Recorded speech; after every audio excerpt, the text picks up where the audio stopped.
Hello बच्चों, तो स्वागत है आप सभी का हमारे यूट्यूब चैनल प्रेमी सर।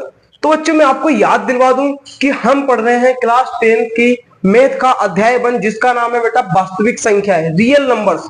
बच्चों इसका हमने ऑलरेडी फर्स्ट लेक्चर देख लिया है, कर लिया है। यदि आपने वो नहीं देखा है तो हमारे यूट्यूब चैनल पर जाकर आप फर्स्ट लेक्चर इसका देख सकते हैं। बेटा बहुत मस्त से हमने स्टार्टिंग करी है, उसमें पूरा इंट्रोडक्शन क्लास है, वो बहुत अच्छे से हमने उसकी स्टार्टिंग करी है। उसमें मैंने जो हमारी प्रश्नावली 1.2 मैंने बेटा प्रश्नावली जो हमारी प्रश्नावली 1.2 मैंने स्टार्ट करवा दी है। मैंने प्रश्नावली 1.1 नहीं स्टार्ट करवाई क्योंकि बेटा 1.1 और 1.4 ज्यादा से ज्यादा राज्यों में बेटा वो हट गई है, इसलिए मैंने सोचा कि सबसे पहले मैं इसको स्टार्ट करवाता हूँ क्योंकि 1.2 और 1.3 ये बेटा सब राज्यों में है। ठीक है, तो हमने कल इसके दो क्वेश्चन देखे थे। कितने देखे थे बेटा? दो क्वेश्चन देख लिए थे, बहुत अच्छे थे। अभाज्य गुणनखंड हमें क्या करना था, उसका अभाज्य गुणनखंड निकालने थे। और एक में देखा था अभाज्य गुणनखंड निकाल के उसके क्या करना था बेटा, ज्ञात करना था कि दो संख्याओं का जो गुणनफल होता है, क्या बताया था मैंने कल, जो गुणनफल होता है दो संख्याओं का, और इन्हीं दो संख्याओं का एलसीएम एलसीएम गुणित एचसीएफ, क्या ये दोनों बराबर होते हैं? ये भी हमने कल सिद्ध किया था। दोनों संख्याओं का गुणनफल तथा उन्हीं दोनों संख्याओं का एचसीएफ और एलसीएम का गुणनफल क्या बराबर होता है, ये कल हमने जांच करी थी, हमारे दूसरे क्वेश्चन में है। ठीक है, आज हम करेंगे तीसरा क्वेश्चन। बेटा बहुत ही इजी है, बहुत मजा आने वाला है। ठीक है, तो सबसे पहले वही रोज की तरह बेटा आज भी क्या कॉपी पेन उठा लो, उठा लिया? ठीक है, किसी कमरे के कोने में बैठ जाओ, लीड लगा लो, मुझे सुनो, मेरी आवाज को सुनो, और नजर सब बोर्ड पर होनी चाहिए। ठीक है, और लीन हो जाओ पढ़ाई में। बेटा मैथ्स है, हाथ चलना चाहिए। जब तक हाथ नहीं चलेगा ना तो बेटा आपका बोर्ड में भी हाथ नहीं चलेगा, एग्जाम में बैठोगे फिर हाथ नहीं चलेगा। यदि आपको अभी हाथ चलेगा ना तभी आपका एग्जाम में भी हाथ चलेगा। ठीक है, मैथ सिर्फ प्रैक्टिस चाहती है। ठीक है बेटा, चलो मेरे साथ साथ सभी, मेरे साथ साथ सभी, मेरे साथ साथ बेटा क्या करना है। हमारी कौन सी चली प्रश्नावली? हमारी प्रश्नावली चल रही है प्रश्नावली 1.2। हम यही तो कर रहे हैं। ठीक है, आज इसका हम करेंगे थर्ड क्वेश्चन। किसका बेटा? Third question. तो थर्ड क्वेश्चन एक बार पढ़ लेते हैं हम। थर्ड क्वेश्चन पढ़ लेते हैं। लिखा बेटा अभाज्य गुणनखंडन विधि द्वारा निम्नलिखित पूर्णांकों के एचसीएफ और एलसीएम ज्ञात करने। ठीक है, हमें क्या दे रखा है बेटा? कुछ अभाज्य गुणनखंड दे रखे हैं। क्या दे रखे हैं? अभाज्य गुणनखंड विधि द्वारा निम्नलिखित कुछ पूर्णांक दे रखे हैं उनके, और हमें क्या करना है? अभाज्य गुणनखंड विधि द्वारा उसको हमें एलसीएम और एचसीएफ ज्ञात करना। आसान आसान है। पहला क्या दे रखा है बेटा हमें? तीसरे का जो पहला दे रखा है वो बेटा 8, 9 और 25। 8, 8, 9 और 25। ठीक है, जैसे ही हमने सवाल देखा, ये हमें ज्ञात करना क्या है? एचसीएफ और एलसीएफ। कल बहुत अच्छे तरीके से सिखाया था, आज फिर देख लो एक बार। क्या करना है? सबसे पहले वही कर लो, 8, 9, 25 लिख लिया। ठीक है, मैंने आपको कल बताया था क्या करना है। जैसे ही सवाल को देखो और एलसीएम एचसीएफ आ जाए ना ज्ञात करने के लिए, सबसे पहले ऐसे लिख लो, फिर क्या करना है? वही, फिर क्या करना है? वही, फिर क्या करना है? वही, वही क्या, ये डंडे खींच लिए। अब देखो, अब इस पे क्या करते हैं? अब इसको हम काटते हैं। 8 कितने? 2 से कटेगा, 2 चक्कू 8। ठीक है, 2 दूनी 2, 2 दूनी 4, 2 एकम 2। ठीक है, अब देखो 9 का 3 से कटेगा, 3 तिया 9, 3 एकम 3। 5 किससे कटेगा? 5 एकम 5, 5 5 25, और 5 एकम 5। ये हमारे कट गए। क्या हो गया बेटा? ये हमारे कट गए। ठीक है, ठीक है क्या? ठीक है, इसको नोट करो फटाफट, फिर इसको हम लिखते हैं। अभी इसको बेटा हम लिखते हैं। ठीक है, फटाफट नोट करो। कर लिया नोट? इसे 8 लिखो बेटा, फिर क्या करना है? 9 लिखना है, फिर क्या करना है बेटा? 25 लिखना है। ठीक है, अब इनका अभाज्य गुणनखंड लिख लेते हैं। क्या करेंगे बेटा? इसके अब हम अभाज्य गुणनखंड लिख लेते हैं। लिखते हैं 8 के अभाज्य गुणनखंड क्या है? 2 की पावर 3। कितना आया? 2 की पावर 3। और इसका कितना है बेटा? 3 की पावर 2। कितना है बेटा? 3 की पावर 2। इसकी कितनी है बेटा? 5 की पावर 2। क्या है बेटा? 5 की पावर 2। अब देखो हमें ज्ञात क्या करना है? एचसीएफ। सबसे पहले हम क्या ज्ञात करेंगे? पहले इसको मिटा देता हूँ यहाँ से। सबसे पहले हम ज्ञात करते हैं एचसीएफ। क्या बेटा ज्ञात करते हैं? एचसीएफ। ठीक है, एचसीएफ ज्ञात करेंगे। मैं इसको यहां से, चलो कोई नहीं, देखो। और HCF में हम क्या देख रहे थे? HCF में बेटा देख रहे थे कि तीनों में कोई एक कॉमन होना चाहिए था। तीनों में बेटा कोई एक कॉमन होना चाहिए था, पर यहाँ अभाज्य गुणनखंड सब अलग अलग है। 2 भी अलग है, 3 भी अलग है, 5 भी अलग है। तो हमें क्या करना पड़ेगा? हमें तो कॉमन ढूंढना पड़ेगा। जब बेटा ये तीनों अलग अलग आ जाए ना, तो क्या करेंगे? यहाँ पे बेटा हम वन की तो मल्टीप्लाई कर ही सकते हैं ना। इसमें बेटा हम वन की अगर मल्टीप्लाई कर दें, दिखाई नहीं दे रहा होगा, यदि बेटा हम वन की मल्टीप्लाई कर दें सब में वन की मल्टीप्लाई कर दें, कोई दिक्कत है क्या? नहीं दिक्कत है, नहीं दिक्कत है। तो क्या करेंगे? यदि बेटा तीनों इसके गुणनखंड अलग अलग हों, किसी में कोई भी कॉमन ना मिल रहा हो, तो उसका HCF सदैव क्या होता है? वन होता है। कितना होता है बेटा उसका HCF? उसका सदैव HCF वन होता है। इतना याद रखो, ठीक है? उसका HCF सदैव वन होता है। यदि कॉमन कोई सा भी अभाज्य गुणनखंड नहीं मिल रहा है, तो बेटा हमें क्या करना है? उसका कॉमन HCF क्या हो जाएगा? क्या हो जाएगा? वन हो जाएगा। अब एलसीएम देखो, एलसीएम तो पता ही है हमें, सब में ये सब जितने भी है हमें सबको लेना होता है। एलसीएम में लेना होता है ना। क्या क्या बेटा? 2 की पावर 3, 2 भी है, 3 भी है और 5 भी है ना? 2 भी है, 3 भी है, 5 भी है। और इसमें हम एलसीएम में कैसे कैसे लेते हैं गुणनखंड को? उनके उच्च घात में, उनके बेटा उच्च घात में। तो 2 की उच्च घात कितनी है? 3 है, तो 3 की 3 ले लेंगे। 3 की उच्च घात कितनी है? 2 है, तो 2 ले लेंगे। 5 की उच्च घात 2 है, तो 2 ले लिया। अब देखो, अब इसको सोल्व करेंगे, इसको सोल्व कर लो। कितना हो जाएगा? 2 दूनी 4, 4 दूनी 8, 3 तिया 9, 5 पच्चे 25। ठीक है, कितना आ जाएगा? कितना आ जाएगा? जोड़ो इसको, इसको जल्दी कैलकुलेशन करो, कैलकुलेशन करो। मैं डायरेक्ट बता रहा हूँ, मैं डायरेक्ट बता रहा हूँ।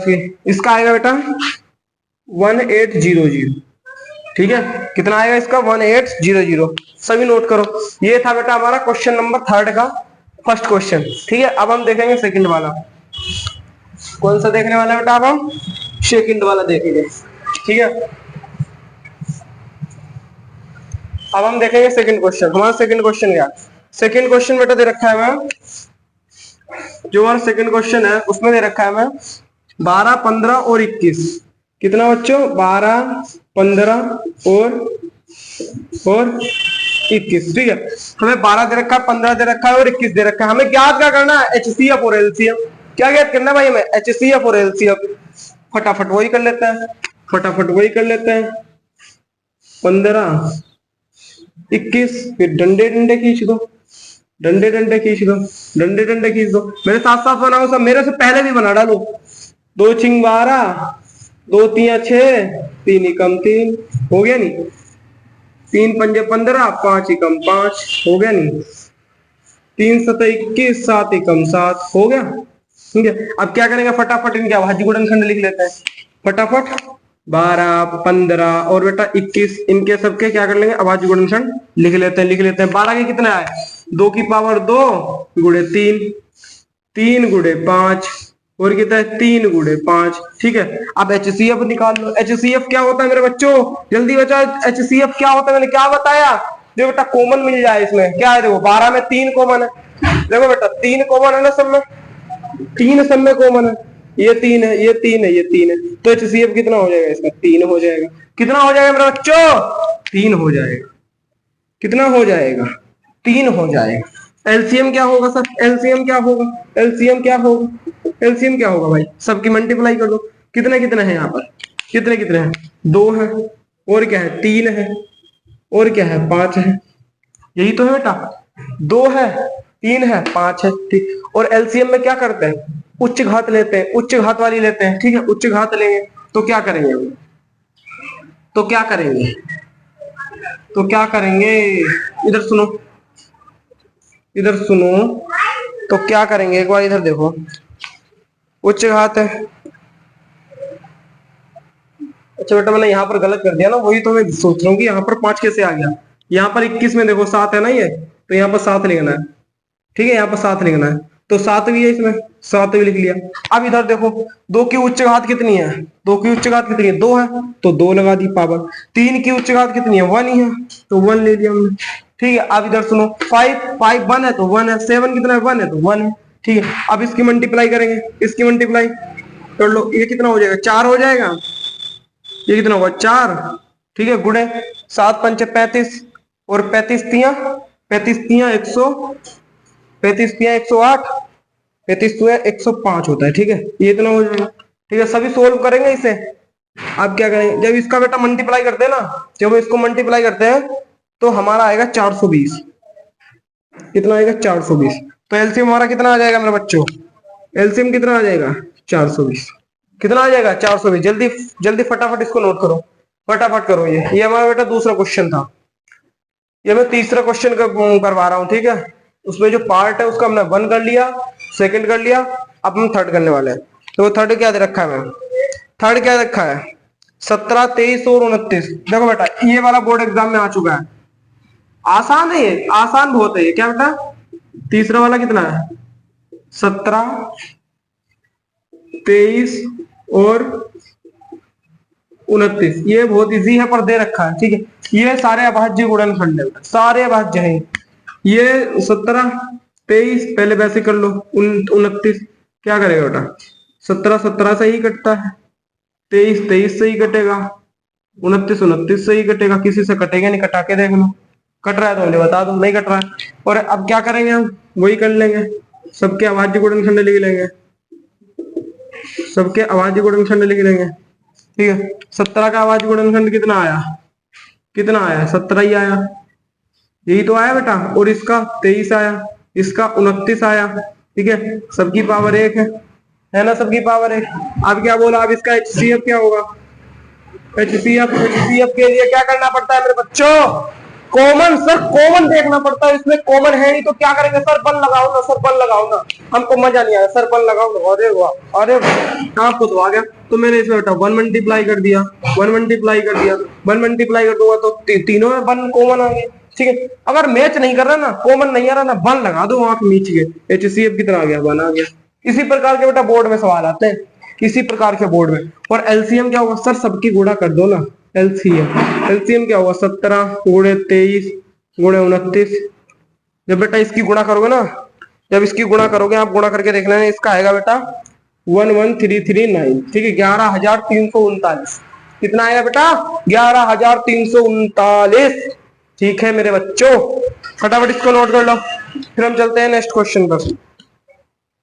पहले इसको नोट करो, फिर तुम्हें कुछ उदाहरण बताता हूँ जिससे कि समझ जाओ और अच्छे से, ठीक है। इसको नोट करो फटाफट, कर लिया नोट, स्क्रीनशॉट ले लो अगर नहीं लिया हो तो स्क्रीनशॉट ले लो। चलो मैं इसको रफ करवा दे रहा हूँ, सुनो इधर देखो, बिल्कुल मैं एक एग्जांपल बताऊंगा बेटा, ऐसा एग्जांपल बताऊंगा कि आपका सारा डाउट क्लियर हो जाएगा। और इसी प्रकार के सवाल भी आते हैं, बोर्ड में सवाल आते हैं, ठीक है। देखो क्या है, कोई संख्याएं दे रखी है, मान लो उदाहरण है ये, ठीक है, उदाहरण है ये, कोई संख्याएं दे रखी है, संख्याएं दे रखी है बेटा हमें, ठीक है। कौन सी संख्याएं दे रखी है, ए स्क्वायर, बी क्यूब, सी और, ठीक है, आंखें खोल के देखो बिल्कुल, ए क्यूब, सी स्क्वायर, डी, ये संख्याएं दे रखी है मेरे तो, ठीक है। अब इसका हमें क्या ज्ञात करना है बेटा, इसका क्या ज्ञात करना है, एचसीएफ और एलसीएम। क्या बेटा ज्ञात करना है, एचसीएफ और एलसीएम, ठीक है। अब देखो मैं यहां पर लिख लेता हूं एचसीएफ, यहां लिख देता हूं एलसीएम।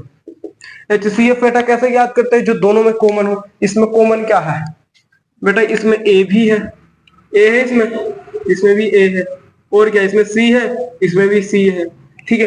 एचसीएफ में देखो, इधर देखो, ए वाला ले कौन से बेटा, ए कौन सा ले यहाँ पर कॉमन, ए की पावर 2 वाला ले या ए की पावर 3 वाला ले। अगर यहाँ पर सी लेना है तो सी की पावर 1 वाला ले या सी की पावर 2 वाला ले। एचसीएम में सदैव बेटा, एचसीएम में सदैव बेटा वही लेंगे जिसकी पावर सबसे न्यूनतम होती है। तो यहाँ पर न्यूनतम पावर किसकी है, ए की, ए स्क्वायर की, यहाँ पर तो 3 है ए, यहाँ पर 2 है, तो यहाँ पर हमें कितने 2 वाले लेने, न्यूनतम पावर इसकी 2 है। और सी की पावर यहाँ पर 1 है, यहाँ 2 है, तो कौन सी लेंगे न्यूनतम वाली, तो यहाँ की सी ले लेंगे। क्या ले लेंगे, सी ले लेंगे। तो ये हमारा क्या आ गया, ये हमारा एचसीएफ आ गया। क्या आ गया बच्चों, एचसीएफ आ गया। एलसीएम में क्या करते हैं, एलसीएम में बेटा क्या करते हैं, सबकी गुणा कर दो। क्या है, ए है, बी है, सी है, डी है, ठीक है, सबको ले लिया, सबकी उच्च पावर लेंगे, उच्च पावर लेंगे, ठीक है। ए यहां भी है, ए यहां भी है, पर उच्च पावर किसकी है, इसकी है, तो ए की पावर क्यूब लगा देंगे। बी बेटा यहाँ है पर यहाँ नहीं है, ए की बी की पावर उच्च कितनी है, 3 है, 3 है। सी बेटा यहाँ पर भी है, यहाँ पर भी है, तो उच्च पावर किसकी है, ज्यादा पावर किसकी है, इस वाली सी की है, इस वाले की, तो इस वाले की, तो इस वाले की ले लेंगे। और डी की पावर तो 1 ही है, ठीक है। जब इसकी मल्टीप्लाई करेंगे तो क्या आ जाएगा, ए cube B cube C square D, ये हमारा आ जाएगा एलसीएम, ठीक है। आई होप कि आप इससे बेटा अच्छे समझ गए होंगे। समझ गए क्या, अरे समझ गए क्या मेरे बच्चों, समझ गए क्या इसको, ये बहुत इंपॉर्टेंट सवाल है, ठीक है। कर लिया नोट इसको, फिर चलते हैं नेक्स्ट क्वेश्चन पर। चले फिर नेक्स्ट क्वेश्चन पर, कर लिया इसको, चलो मैं इसको रफ कर दे रहा हूं, ठीक है। इस प्रकार के सवाल आपको आने चाहिए। अब हम चलेंगे कौन सा, फोर्थ क्वेश्चन, फोर्थ क्वेश्चन पर। तो फोर्थ क्वेश्चन हमारा क्या है, पढ़ेंगे सब, अपनी अपनी अपनी बुक में रीड करो बेटा, अपनी अपनी बुक में रीड करो। देखो हमें दे रखा है HCF 306,357, ठीक है, और बराबर 9। देखो क्या दे रखा है, देखो क्या दे रखा है HCF किस किस का, 306 और किसका दे रखा है बेटा 357 बराबर 9, ये दे रखा है हमें, ये दे रखा है। अब बोल रहा है कि एलसीएम ज्ञात करो इसका, एलसीएम, एलसीएम इसका बेटा हमें क्या करना है, ज्ञात करना है। देखो कोई संख्या है हमारी, दो दो संख्याएं ही है, ये कल वाला कॉन्सेप्ट पर आधारित क्वेश्चन है। क्या है बेटा, ये दो संख्याएं हैं, उसका HCF तो 9 है, अब पूछ रहा एलसीएम कितना होगा। तो कल की बातें याद करो, कल क्या बताया था, दो संख्याओं का गुणनफल बराबर होता है उसके एलसीएम गुणित HCF के, होता है बेटा, बताया था। दो संख्याओं का गुणनफल उनके HCF और LCM के गुणनफल के बराबर होता है। चलो मान कर देंगे, हमारी दो संख्याएं कौन सी दे रखी है, कौन सी दे रखी है, 306 गुणित 657 बराबर एलसीएम नहीं दिया है, एलसीएम तो हमें ज्ञात ही करना है इसका, एलसीएम तो हमें ज्ञात ही करना है इसका। HCF कितना दे रखा है 9, तो एलसीएम ऐसे कैसे लिख लेंगे, गुणे HCF कितना दे रखा है 9, ये दे रखा है, सोल्व हो जाएगा। क्या करेंगे बेटा, ये 9 यहाँ पर गुणित में है तो इन दोनों के नीचे में भाग में आ जाएगा, तो कैसे हो जाएगा 306 गुणे 657 बटे 9 बटे में आ जाएगी बराबर एलसीएम, बस हो गया, एलसीएम निकल आएगा। इसको सोल्व करो, इसको सोल्व करो बेटा, कैसे जाएगा, देखो 3 3 9, 3 एकम 3 0, 3 दूनी 6, ठीक है, 3 एकम 3, 3 दूनी 6, 3 एकम 3, 3 9 27। अब इनकी गुणा कर लेंगे हम, क्या करते हैं बेटा 102 इंटू 1219 की गुणा करेंगे, जो गुणा करके आएगा वही हमारा एलसीएम है। जब बेटा इसकी गुणा करते हैं तो हमारा एलसीएम आता है, जब इसकी हम गुणा करते हैं तो बेटा हमारा एलसीएम आएगा 222338, ये हमारा क्या आ जाएगा एलसीएम, ठीक है। क्या आ जाएगा बेटा, ये हमारा आ जाएगा एलसीएम। कितना एलसीएम है, ये कितना एलसीएम है 22,338, ये हमारा क्या आ जाएगा एलसीएम आ जाएगा। तो ये बेटा जो कल क्वेश्चन मैंने आपको करवाया था ना, उसी पे ही ये आधारित है, ठीक है। फटाफट इसको नोट करो, फटाफट नोट करो, इसको नोट करो। फिर अब हम देखते हैं 5 वाला क्वेश्चन, फिर इसको नोट करो फटाफट,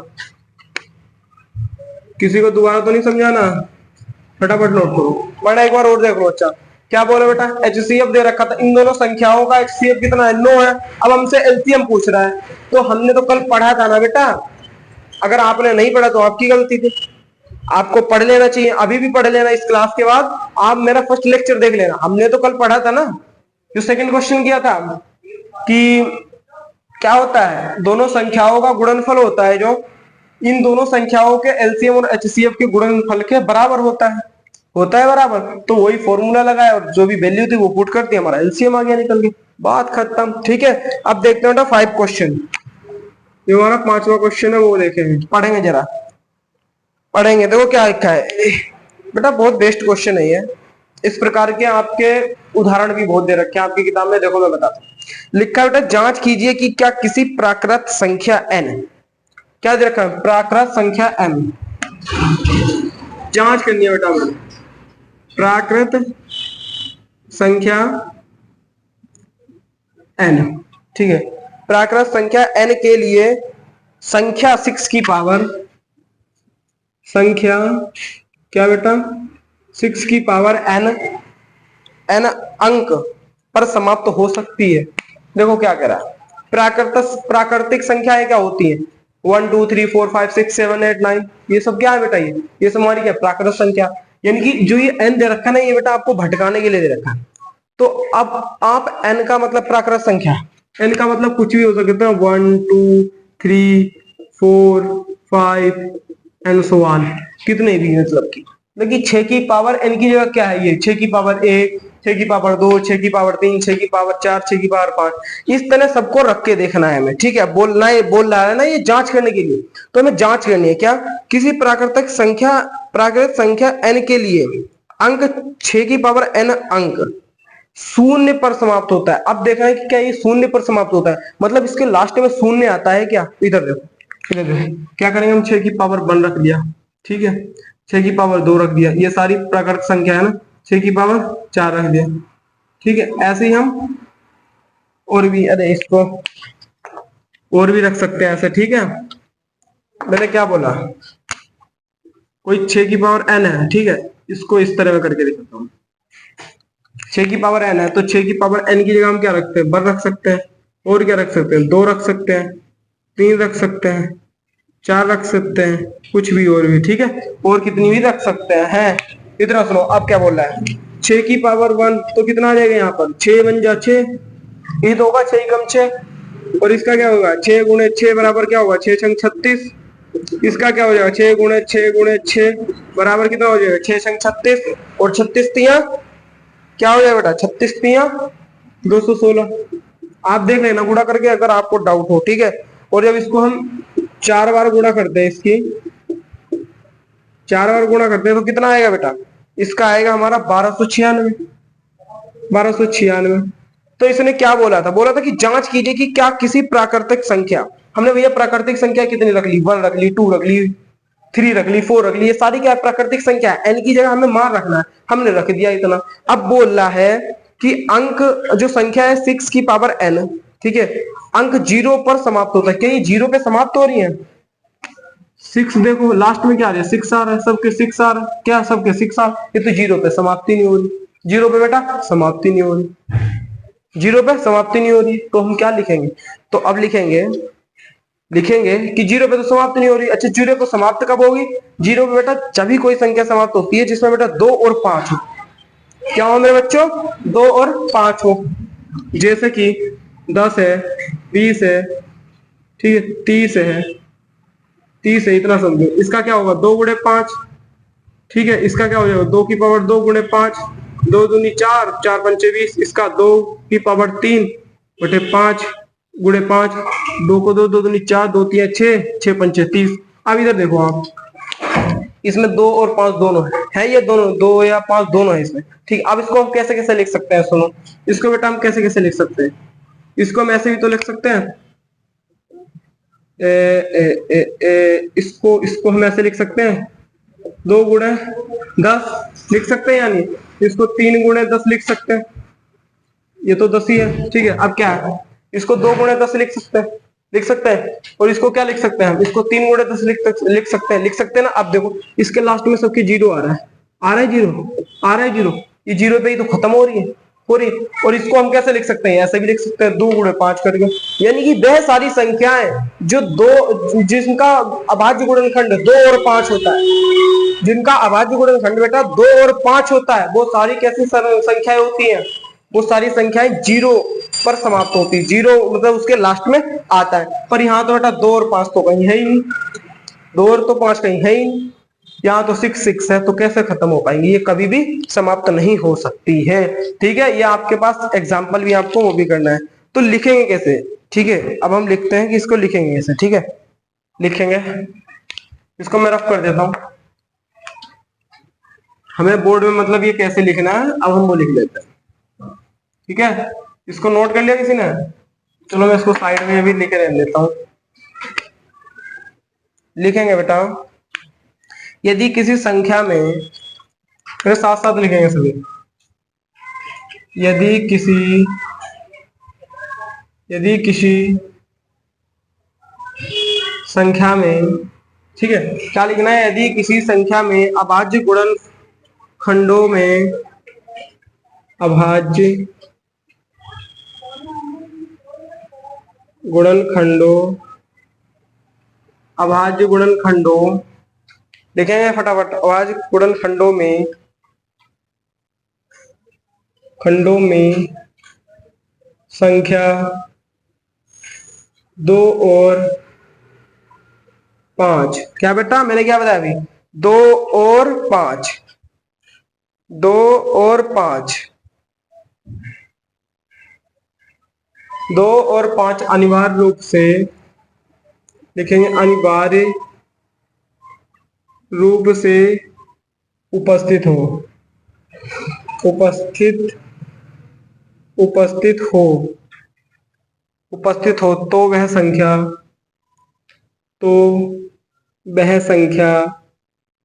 क्या बेटा, तो वह संख्या 0 पर समाप्त होगी, ठीक है, इतना नोट करो फटाफट। तो वह संख्या 0 पे समाप्त होगी। मैंने क्या बोला बेटा, कोई भी संख्या, देखो यदि किसी संख्या में अभाज्य गुणनखंडों में कितने होने चाहिए, 2 और 5, क्या बच्चों, 2 और 5 अनिवार्य रूप से उपस्थित हो तो वह संख्या 0 पे समाप्त होगी, ठीक है। इसलिए देखो ये सब 0 पे समाप्त हो रही है, देख लो क्यों, इनके गुणनखंडों में क्या है, 2 और 5 है, उपस्थित है, इसलिए संख्या 0 पे समाप्त होंगी, ठीक है। देखो इधर आगे लिखेंगे, क्या है हमारा बेटा, 6 की पावर n है, क्या है बेटा, ये 6 की पावर n है। अब ये बोल रहा है कि इसको हम कैसे लिख सकते हैं, इसका गुणनखंड 2 गुणित 3 होगा और इसकी पावर n, इसकी पावर n, जब इसको खोलेंगे तो 2 की पावर n गुणे 3 की पावर n, यही तो है, इसको चीज करके दिखा दिया। यदि आपने ये कर दिया ना एग्जाम में, तो जो भी एग्जामिनर होगा समझ जाएगा कि हाँ इस बच्चे ने मुझे सब चीज बता दिया है कि 2 और 5 दोनों होने चाहिए थे गुणनखंड, तभी तो 0 पे आएगा, पर इसके गुणनखंड में तो 2 ही है, 5 नहीं है, तो ये 0 पे संख्या समाप्त नहीं होगी, ठीक है। इतना कर दिया हमने सिद्ध। लिखेंगे 6 की पावर n, लिखेंगे 6 की पावर n के अभाज्य गुणनखंड के अभाज्य गुणनखंड, हमने जो ये गुणनखंड करे ना, अब इसके बारे में लिख देते हैं, 6 की पावर n के अभाज्य गुणनखंड में संख्या 5 क्या है बेटा, उपस्थित नहीं है, उपस्थित नहीं है, आपको दिख रही है, मैंने अभी जो बताया वही लिखा है मैंने, ठीक है, जो मैंने अभी बताया वही लिखा तो है, क्या बोला मैंने, इसमें देखो आप 2 तो है पर 5 नहीं है, तो n की 6 की पावर n के अभाज्य गुणनखंड में, ये हमारे अभाज्य गुणनखंड है, संख्या 5 उपस्थित नहीं है, मैंने क्या बोला था, जो संख्या 5 है वो उपस्थित नहीं है। लिखेंगे अतः, नीचे लिख देंगे अतः 6 की पावर n किसी भी प्राकृत संख्या,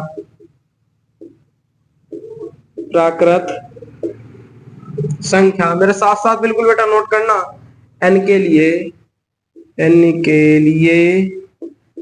0 पर या बेटा 0 पर समाप्त नहीं हो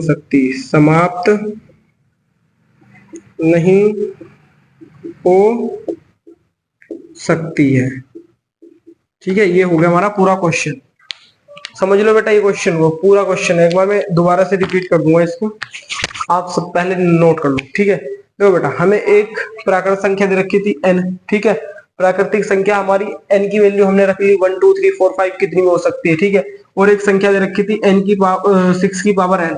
अब बोल रहा था कि यह संख्या 0 पर कभी समाप्त होगी क्या, ये हमें नोट करना था। तो हमने क्या किया, हमने सभी प्राकृतिक संख्या इस पे रख के देख ली बेटा हमने, ये हमारी क्या है, ये सारी प्राकृतिक संख्या है,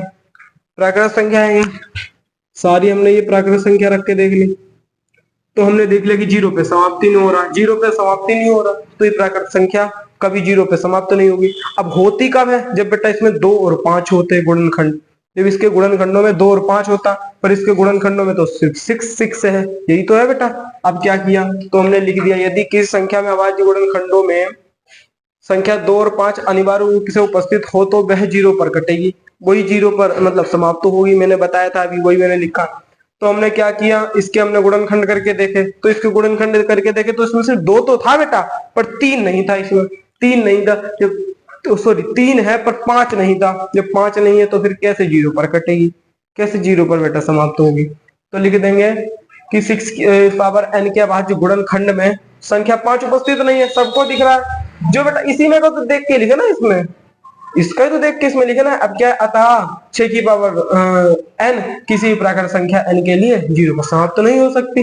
बात खत्म, आ गया ना मजा? ठीक है, नोट करो बेटा, बेटे मेरे नोट करो। फिर हम देखेंगे 6 क्वेश्चन। क्या देखेंगे बेटा? 6 क्वेश्चन, थोड़ा इंपॉर्टेंट क्वेश्चन। देखो मजा आने वाला है, इसमें भी सब में मजा आने वाला है। नोट कर लिया इतना? ठीक है, अब देखो इसको 6 क्वेश्चन देखो, थोड़ा इंपॉर्टेंट है, मेरे साथ साथ लिखा करो। मैं ये आपको हर क्लास में देता हूँ और याद भी दिलवा देता हूँ मैं आपको हर 2 मिनट में, क्योंकि बेटा मैथ लिखने की चीज है। मैथ कहानी की तरह, एसएसटी की तरह आप नहीं पढ़ सकते मैथ को। अगर ऐसे पढ़ रहा है ना जो बच्चा, बेटा बहुत नुकसान में है। ठीक है, 6 क्वेश्चन देखो हमारा।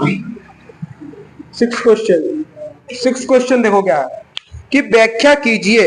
हमें कुछ संख्याएं देखी, बोला व्याख्या कीजिए 7 गुणे, जो हमारी पहली संख्या है, 7 गुणे 11 गुणे 13 और क्या है प्लस 13, ये दे रखा है। और दूसरी संख्या दे रखी है, मैं इसको इधर लिख लेता हूँ, है ना। दूसरी संख्या दे रखी है बेटा, दूसरी संख्या दे रखी है 7 गुणे 6 गुणे 5 गुणे 4 गुणे 3 गुणे 2 गुणे 1 प्लस 5, ये रखी संख्या। अब बोला है भाज्य संख्याएं क्यों हैं, व्याख्या करो, व्याख्या कीजिए कि ये संख्या और ये संख्या है भाज्य संख्याएं क्यों है, भाज्य संख्याएं क्यों। पहले तो आपको ये पता होना चाहिए थी भाज्य संख्याएं कौन सी होती। पहले तो आपको ये पता होना चाहिए कि बच्चों मेरे भाज्य संख्याएं होती क्या है, आपने क्लासों में पढ़ी हुई होगी। देखो एक बार मैं आपको फिर भी बता देता हूँ भाज्य संख्या क्या होती है। भाज्य संख्या बेटा वो होती है, ठीक है, क्या होती है, ऐसी संख्याएं जिनको बेटा हम 2 या 2 से अधिक गुणनखंडों में व्यक्त कर सके। क्या मैंने बोला? ऐसी संख्याएं जिनको बेटा 2 या 2 से हम अधिक गुणनखंडों में व्यक्त कर सके। ये समझ लीजिए कि ऐसी संख्याएं जो बेटा विभाजित हो जाती है, जो बेटा विभाजित हो जाती है, उनको हम कहते हैं भाज्य संख्याएं। जैसे जैसे जैसे पहले एक बार लिख लो भाज्य संख्या क्या होती है, लिख लो भाज्य संख्या है। ठीक है, भाज्य संख्या लिखोगे मेरे साथ, लिखेंगे ऐसी संख्याएं, ऐसी संख्याएं, ऐसी संख्याएं, ऐसी संख्याएं, ऐसी संख्याएं जिनके ना, जिनके गुणनखंड, ऐसी संख्याएं जिनको इनको 2 या 2 से अधिक 2 या 2 से अधिक गुणनखंडों में, पूरा लिख लो, अच्छा, गुणनखंडों में व्यक्त किया जा सकता है। ठीक है, एक लाइन में ही आ गया, किया जा सकता है। जैसे कि बेटा 8 है, 2 गुणे 2 गुणे 2 हो गया, 15 है, 2 गुणे 3 हो गया, हो गया या नहीं हो गया? अच्छा, ये तो हमारी थी भाज्य संख्या। अभाज्य संख्या क्या होंगी? जिसको बेटा विभाजित नहीं किया जा सकता, वो सिर्फ अपने आप से विभाजित होंगी, जिनके 2 या 2 से अधिक गुणनखंड नहीं बनते, उनको क्या कहते हैं? अभाज्य संख्या। जैसे इधर देखो 1 2 3 4 5 6 7 8 9 10, ये इतनी संख्या मैंने लिख दी, तो क्या है इधर सुनो, एक तो छोड़ो, दो, दो क्या है बेटा, किसी से कटती है क्या, ये क्या हो जाएगा भाई, अभाज्य संख्या, अभाज्य हो जाएगी। तीन अभाज्य, ठीक है। पांच अभाज्य है, ये सारी अभाज्य। सात अभाज्य, ठीक है। अब देखो चार है, चार भी कट जाती है, चार भी कट जाती है, तो ये कौन सी हमारी अभाज्य, ये हमारी भाज्य हो जाएगी। ये कौन सी है, भाज्य है। छह क्या है बेटा, ये भाज्य हो जाएगी। आठ नौ दस कौन सी बेटा, ये बेटा भाज्य, ठीक है। तो देख लो इधर कौन कौन से बताइए, ये तीनों भाज्य हैं, ये एक भाज्य है, ये भाज्य। क्यों भाज्य, क्योंकि इनके गुणनखंड दो या दो से अधिक होते हैं, ठीक है। क्या नोट करो बेटा, फटाफट इसको नोट करो, फिर हम क्वेश्चन देखते हैं। क्वेश्चन हमारा दे रखा है, ये दोनों संख्या दे रखी है। अब हमको चेक करना है, हमको व्याख्या करना है, हमको बताना है कि ये दोनों क्या है बेटा, ये क्या है, भाज्य संख्या है। पहले आपको ये जरूरी पता होना चाहिए था कि भाज्य संख्या क्या होती है। भाज्य कौन सी होती है, जिसको बेटा गुणनखंडों के रूप में हम व्यक्त कर सकते हैं। इतना दिमाग में रखो, जिनको हम बेटा दो या दो से अधिक गुणनखंडों में व्यक्त कर सकते हैं, सीधी सी बात है। अभी वही देखो, अभी देखो कितना मजा आएगा इसमें, ठीक है। मैं इसको रफ कर दे रहा हूँ, इसको रफ कर दे रहा हूँ, इसको भी रफ कर दूंगा, ठीक है। मेरे साथ साथ तो लिखते ही ना आप। देखो अब इसको हम क्या करेंगे, इसको पहले सरल कर लें थोड़ा। देखो दो तरीके हैं इसके सरल करने, या तो फिर इनकी तीनों की पहले गुणा करें, इनकी भी पहले सबकी उसकी गुणा करें, जब जाके काम चले। पर इतना थोड़ा ना बेटा हमें दिमाग लगाना है, गुणा करेंगे तो गुणा ही करते रह जाएंगे। क्या करेंगे, 13 इधर भी है, 13 इधर भी है, 13 इधर भी है, तो कॉमन ले लेते हैं 13 को, 13 कॉमन ले लेंगे तो क्या हो जाएगा, 7 गुणे 11 गुणे 1, 1 और प्लस 1, यही तो हो जाएगा, ठीक है। अब 13 11 सत्तर 77, 77 हो जाएगा, 77 ही कम 77 प्लस 1, तो कितना आ जाएगा 13, 13 गुणे 78, तो यानी कि गुणनखंडों के रूप में आ गए, आ गए ना गुणनखंडों के रूप में। 78 के हम गुणनखंड और भी तो कर सकते हैं ना। तो बेटा यही तो भाज्य है, यही तो भाज्य जिसको हम गुणनखंडों के रूप में लिख सकते हैं बच्चों, क्या है ये, वो भाज्य है। अब इधर देख लेते हैं, इधर भी देख लें क्या, देख लो इधर, इधर क्या, इधर भी 5 है, इधर भी 5 है, तो 5 को कॉमन ले लें। 7 गुणे 6 गुणे 1 गुणे 4 गुणे 3 गुणे 2 गुणे 1 प्लस 1, 5, ठीक है। क्या है, अब इसकी गुणा कर लो सबकी, इसकी गुणा करो फटाफट करो, मैं आपको जब तक बताता हूँ।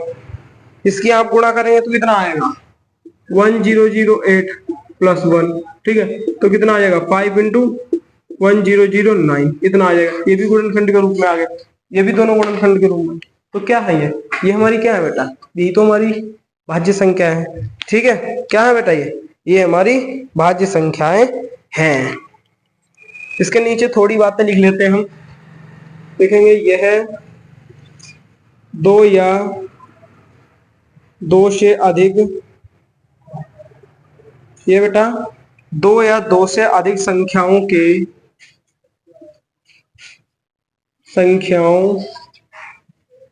के गुणनखंडों जो मैंने बताया वही लिखना है और कुछ नहीं। क्या बोला बेटा, ये दो या दो से अधिक संख्याओं के गुणनखंडों के रूप में लिखी जा सकती हैं, यही तो मैंने बताया। क्या बताया बेटा, लिखी जा सकती हैं। अतः क्या है बेटा, ये अतः ये भाज्य संख्याएं हैं, भाज्य संख्याएं हैं, ठीक है। यही तो मैंने बोला, क्योंकि इसको हम देखो गुणनखंडों के रूप में लिख सकते हैं, तो कौन से ये भाज्य संख्या है, क्या है बेटा, भाज्य संख्या है। अब इसको भी लिख लेते हैं, सही लिखेंगे, ये दो क्या लिखे बेटा, यह दो संख्याओं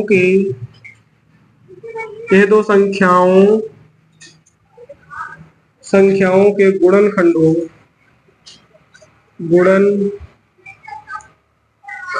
के रूप में व्यक्त की जा सकती है। अतः यह क्या है बेटा, ये भी भाज्य संख्याएं है। क्या है मेरे बच्चों, ये है बेटा भाज्य संख्याएं। ठीक है, कर लो, नोट करो इसको, फिर इसका स्क्रीनशॉट ले लो, इसको नोट कर लो, इसको बेटा नोट करो, स्क्रीनशॉट ले लो। ले लिया इसका स्क्रीनशॉट? तो बच्चों आज की क्लास को हम यहीं पे समाप्त करेंगे। हमारा एक क्वेश्चन बचा है, इसका क्वेश्चन नंबर 7, उसको हम अगली क्लास में करेंगे। और अगली क्लास में बेटा 1.6 प्रश्नावली को स्टार्ट करता है। ठीक है, आई होप कि आप सभी को पसंद आया होगा, समझ में आया होगा। यदि बेटा समझ में आया हो तो हम लाइक यार जरूर करें, और चैनल पर पहली बार आए हैं तो जरूर सब्सक्राइब कर लें, जिससे कि हम आपको कोई भी कंटेंट प्रोवाइड करवाते हैं तो सबसे पहले उसका नोटिफिकेशन आपके पास आए। यदि कोई डाउट हो तो कमेंट कर देना। ठीक है बच्चों, तो फिर मिलते हैं आपको अगली क्लास में। जब तक के लिए बेटा आप पढ़ते रहिए खूब पढ़िए।